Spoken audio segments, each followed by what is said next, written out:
What's up, everyone, and welcome back to the Blockchain Almanac Weekly Crypto Report, where we educate, protect, and empower all investors in the blockchain space.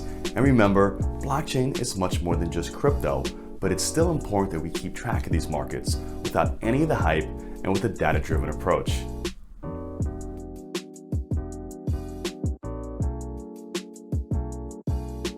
So another week, another round of blockchain and crypto news. And what an exciting week it's been. Bitcoin surpasses the $10,000 mark. BitGo expands its digital custody into Europe. Warren Buffett is talking about blockchain and cryptocurrency. And the US Fed begins exploring the potential for a digital currency. So let's get you all caught up.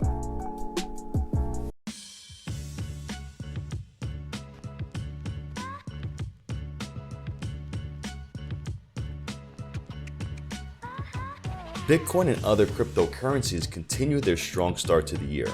Bitcoin passed the $10,000 mark for the first time since July, while Ethereum surpassed the $220 mark. Now overall, the crypto markets are up over 40% for the year.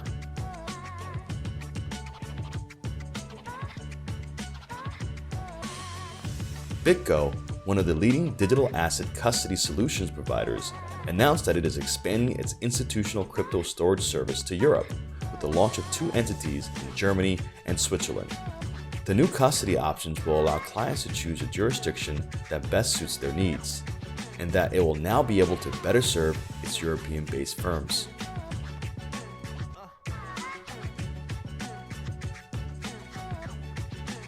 Warren Buffett talks crypto with Justin Sun. 6 months after the much-publicized event was supposed to take place, Warren Buffett sat down for lunch this past week with Justin Sun from the Tron Foundation and several other prominent crypto personalities. Sun, who has a history of employing a variety of publicity stunts, used over $4.5 million of the Tron Foundation's money to schedule this lunch with Warren Buffett. Tron's coin price jumped over 14% afterwards. This much publicized lunch with Buffett, who is a strong critic of cryptocurrencies, has been the subject of a lot of discussion in the space. And while we don't want to speculate about what Justin Sun's intentions were when he spent over $4 million of his foundation's money to organize what amounted to little more than a gimmick, the fact that this type of headline can generate such a dramatic increase in Tron's price should give us all pause about the maturity of Tron as an asset.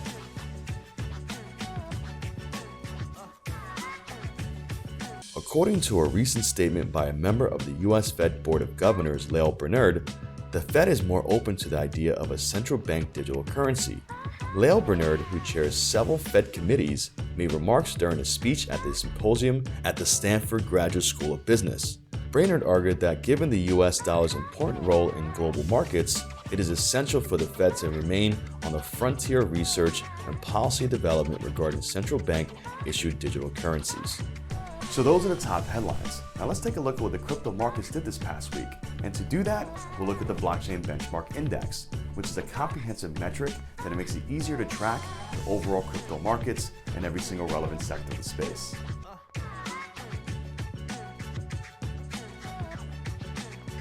So the Blockchain Benchmark continues its hot start of the year into the month of February, up 9.09% for the week.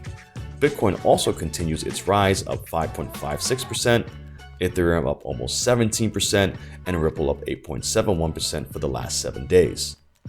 The SMID-Cap Index continues its run, up 14.93% for the week, with Dogecoin and Tezos up over 22% over the last 7 days.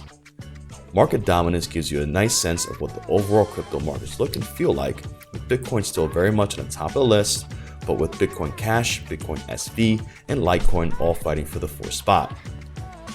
And year to date, the large cap blockchain benchmark index is up 44.9%, the SMID cap index is up 65.85%, while the S&P is up 3.17% and gold up 3.1%.